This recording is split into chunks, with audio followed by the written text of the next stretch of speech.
আল্লাহ পাক রব্বুল আলামিন রাসূলুল্লাহ সাল্লাল্লাহু আলাইহি ওয়াসাল্লামকে সর্বপ্রথম 50 ওয়াক্ত নামাজ পড়ার কথা বলেছিলেন। আমাদের মহানবী সাল্লাল্লাহু আলাইহি ওয়াসাল্লাম বলেছেন, আমার উম্মত 50 ওয়াক্ত নামাজ পড়তে পারবে না। এইভাবে কমাইতে 5 ওয়াক্ত নামাজে আনছেন। তারপরেও আমাদের মহানবী সাল্লাল্লাহু আলাইহি ওয়াসাল্লাম বলছেন এটাও পড়তে পারবে না।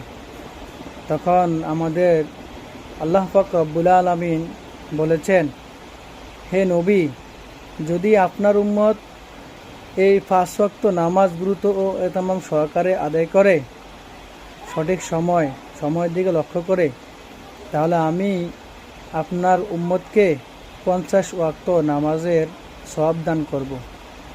আল্লাহ তাআলা যে কত বড়